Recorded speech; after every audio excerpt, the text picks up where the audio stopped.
पाकिस्तानची जी भाषा आहे ना तेच काँग्रेसवाल्यांच्या तोंडात आहे। रामाच्याच अस्तित्वावर प्रश्नचिन्ह केलं ना। भाजपचे डॉक्टर हेमंत सावरा यांच्या प्रचारासाठी आज नितेश राणे वसईत आले होते। यावेळी त्यांनी काँग्रेसच्या नेत्यांवर टीका केली असून साधू हत्याकांड व श्रद्धा वालकर प्रकरण यावर वक्तव्य केले। पाहुयात या दरम्यान माध्यमांशी बोलताना नितेश राणे काय म्हणाले। त्यांच्या नेत्यांनी रामाच्याच अस्तित्वावर प्रश्नचिन्ह केलं ना। हे असे आपल्यातले असलेले गद्दार स्वतः नाना पटोले हिंदू आहेत हे कदाचित विसरलेत, धर्मांतर राजकीय झालाय त्यांचा कधीपासून, म्हणून त्याला असे प्रश्न विचारासारखे वाटतात। म्हणून या काँग्रेसवाल्यांना हे मुस्लिम लीग शिवाय दुसरी भाषा येत नाही।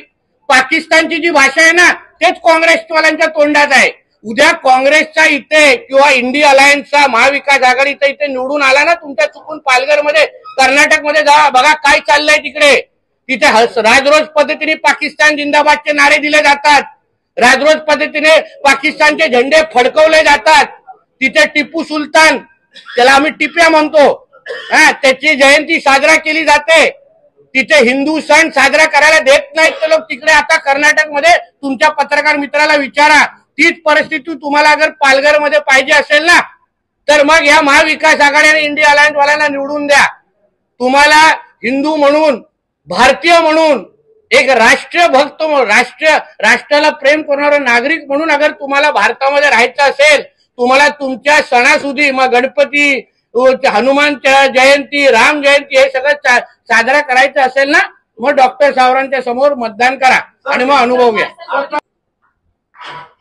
आमच्या साधूंचा झालेला हत्याकांड, ज्या अमानुष पद्धतीने त्यांना मारण्यात आलं, म्हणजे इकडचा असलेला हिंदू समाज त्याचा बदला घेण्यासाठी सज्ज आहे। त्यांना ह्याचीही हिंदू समाजाला जाणीव आहे की उद्या अन्य विचाराचा खासदार अगर इथे निवडून आला, मोदीजींच्या विचाराचा खासदार निवडून नाही आला तर त्यावेळी फक्त एकच पालघरमध्ये साधूंना अमानुष पद्धतीने मारण्यात आलं।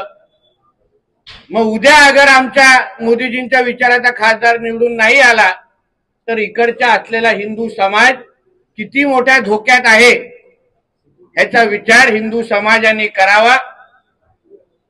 श्रद्धा वालकर सारखी आमची बहीण ती याच भागातली आहे।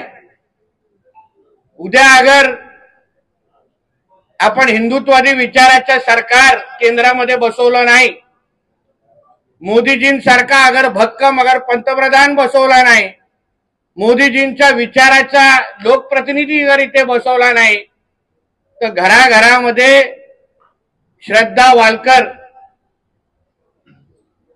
अशी घटना घडू शकते। याही बद्दल हिंदू समाजाने विचार करावा।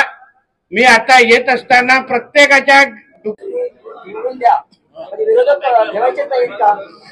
ना आम्हाला नाही ठेवायचे, तसं तुम्हाला कसं माहित, आम्हाला 400+ खासदार निवडून द्यायचे, त्याच्यामध्ये आमचे डॉक्टर सावरा पाठवा आणि मग इथे विकासाची गॅरंटी आमची। दुसऱ्यांना निवडून दिला मग विकासाच्या नावाने बॉम्ब मारायची नाही। आम्हाला डॉक्टर सावरा आले तर अपेक्षित सगळा विकास या भागाचा करून देण्याची पूर्ण गॅरंटी आमची। हा माझा व्हिडिओ ठेवा, परत परत दाखवा। दुसरा कोण चुकून निवडून आला तर तो हात पसरत बसणार, तो विकास करू शकणार नाही। स्पष्ट सांग, पुरा